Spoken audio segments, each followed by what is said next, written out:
Audio Jungle. ये टूट के कगार पे आ रहा है, रोज बयानबाजी हो रही है एक दूसरे में। महागठबंधन में भी यही हाल है, तो उस पर आपका क्या विचार है? देखिए, एनडीए इस बार पूरी तरह से सर्वे करा करके देख चुकी है कि इस बार 2020 में पूरी तरह से इनका सुपड़ा साफ है। इसलिए अब ये लोग जो इनका घटक दल है एनडीए का, चूँकि आपको पता है कि मौसम विज्ञान रहे हैं लोजपा के रामविलास जी, उनको भी पता है कि इस बार जो है घटक दल नुकसान में जाएगा एनडीए के साथ लड़ने के बाद। तो किसी तरह इनसे पल्ला छोड़ाने की कोशिश कर रहे हैं। दूसरी बात, एनडीए में सीट का भी बंटवारा के लिए घमासान है, इसलिए थोड़ा प्रेशर की राजनीति भी वहाँ हो रही है। जहाँ तक कि सवाल है नीतीश कुमार जी का, पूरे बिहार में नीतीश कुमार को लोग आम जनता पसंद नहीं कर रही है।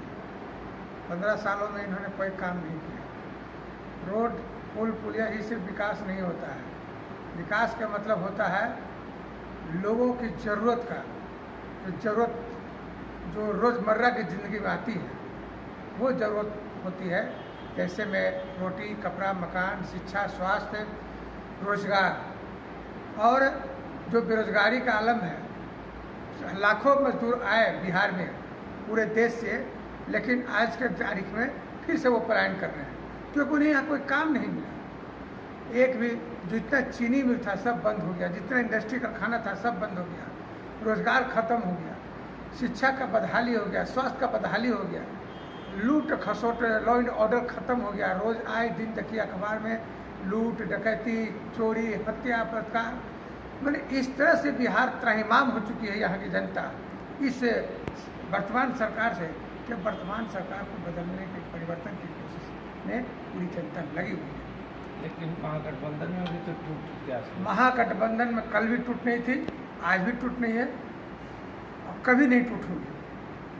आपका इशारा है मांझी जी के, समझ रहे हैं। लेकिन एक बात मैं बता देना चाहता हूँ, मांझी जी एक अभिभावक के तौर पर हमारे यहाँ थे, लेकिन मांझी जी को थोड़ा जल्दबाजी हो गई, धैर्य खो दिए, जिसके कारण वो चले गए। उनसे थोड़ा हमारे गठबंधन में थोड़ा नुकसान हुआ है, लेकिन हम लोग उसकी भरपाई कर चुके हैं। और भरपाई कर करके हम लोग दमखम से सारा अपना महागठबंधन का घटक दल जो है मिल करके मजबूती से चुनाव लड़ करके जीतने का काम करेंगे। और ख़ास करके हमारे राष्ट्रीय लोक समता पार्टी के राष्ट्रीय अध्यक्ष इस बार चुनाव में अभियान निकाला है, शिक्षा सुधार के पहले बटन दबाने का पहला आधार, शिक्षा सुधार पहले करिए, तब जाकर के पूरे बिहार में विकास होगा।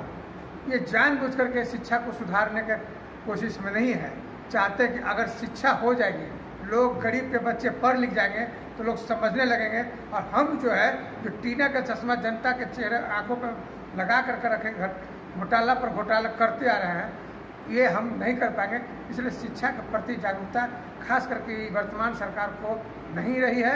इसलिए हमारा माननीय उपेंद्र कुशवाहा जी जो राष्ट्रीय अध्यक्ष हमारे राष्ट्रीय लोक समता पार्टी के, पूरे जोर शोर दमखम सके हमेशा उन्होंने शिक्षा के प्रति लड़ाई लड़ा है। और शिक्षा की लड़ाई लड़ते लड़ते ही केंद्र में शिक्षा मंत्री रहते हुए इनके नहीं चलने दिया, और खास करके केंद्र में कैबिनेट के जो मंत्री, शिक्षा मंत्री थे, मनमानी करते रहे, इसलिए अपना त्याग पत्र देने का काम किया। इससे बड़ा काम कोई नहीं कर सकता जो एक शिक्षा मंत्री रहते हुए भी इन्हें जनता के हित में, जनहित में इन्होंने त्याग देने का काम किया और शिक्षा के लिए पूरे बिहार में कमर कस कर लड़ाई करने का काम किया, आवाज़ उठाने का काम किया, आवाज़ को बुलंद करने का काम किया। इसी तहत जो है 7 सितंबर से हमारे पूरा युद्ध स्तर तक, 7 सितंबर से लेकर के 13 सितंबर तक शिक्षा सुधार के पहले बटन दबाने का पहला आधार बनाने का कार्यक्रम रखा गया है, जो काफ़ी सक्रियता से सारे राष्ट्रीय लोक समता पार्टी के सारे नेतागण, कार्यकर्तागण लगे हुए हैं। इस बार चुनाव में आप लोग कितना सीट से लड़ने को मिले? देखिए, कितने सीट से लड़ेंगे ये तो शीर्ष नेता के ऊपर है। शीर्ष नेता का अभी उतना हम लोग को निर्देश नहीं मिला है कि क्या होगा नहीं होगा, कितने सीट पर लड़ेंगे, जब शीर्ष नेता जानकारी देंगे तभी हम इस बात के बारे में बताएंगे कि हम लोग कितने सीट पर लड़ने जा रहे हैं।